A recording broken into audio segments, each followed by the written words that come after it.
बड़होला ग्राम चषापुंजर सभापति आउ प्रति वर्ष आम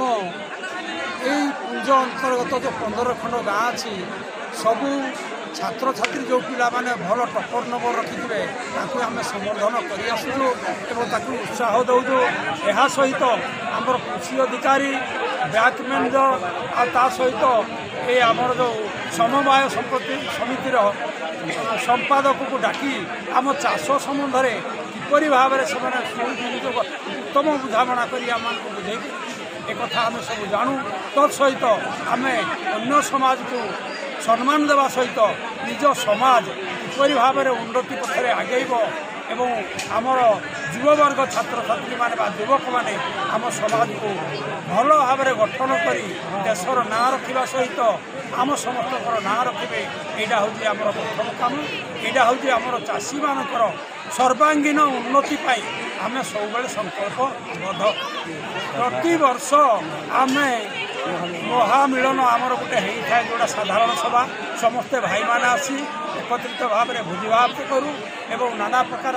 भाव आदान प्रदान कर आम भितर आनंदित हो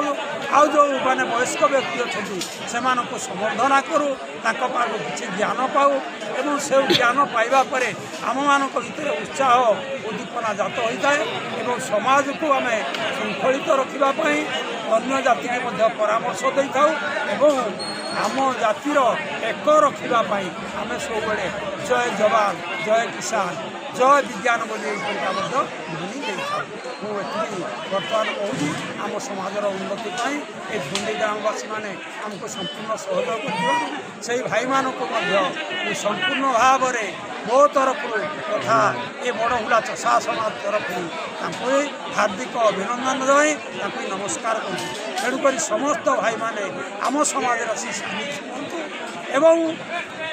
तार उपयुक्त जपरी निशा निवारण हो पार सब युवक मान समस्त को आम आह्वान दूँ निशा निवारण हेले ताले आमर समस्त प्रकार उन्नतिर पथ उन्मोचन होब तत्सहित आम समाज हूँ एक बटवृक्षर समान ए बटवृक्ष जपरी तार ओहल गुड़िक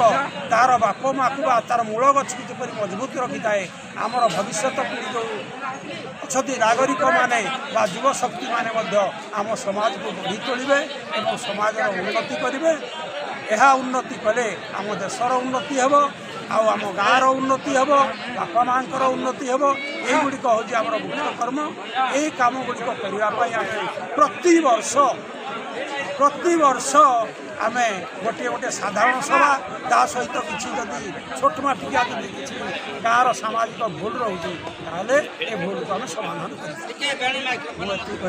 मीटिंग होता आज संपादक हिसाब से आप कौन कहे मुझे बेड़घर देहुरी बड़हुला ग्राम चषापुंज संपादक आज आमर हूँ 2025-26 वर्षर वार्षिक साधारण सभा आमर 3टी पंचायतर 15 खंड ग्राम चषा मान आमर पुंज गठन हो प्रत्येक वर्ष परी ए वर्ष ये धुंडी ग्राम आमर वार्षिक साधारण सभा हो जो साधारण सभा कि आमर चषा मानकर एक महामिलन एवं एथिरे आमर चाष संपर्कित कृषि संपर्कित विभिन्न प्रकार पदाधिकारी मानक डका जाए विभिन्न प्रकार कृषि संपर्क में आलोचना करा जाए एवं सेमानक मध्य थिबा आबिलता बा जोटा जानी पारु नाहंती ताको मध्य जणाई दिया जाए एटा हमर मुख्य उद्देश्य आउ केमिति हमर समाज एक स्वस्थ समाज एवं शिक्षित समाज होबो एवं दुनिया रे ना रखिबो एमे चषा माने एकत्रित होइकि केमिति हमर समाज को एक दिग्दर्शन देबो एक उच्च सुवार्ता प्रदान करिवो एहा ही हमर मुख्य उद्देश्य।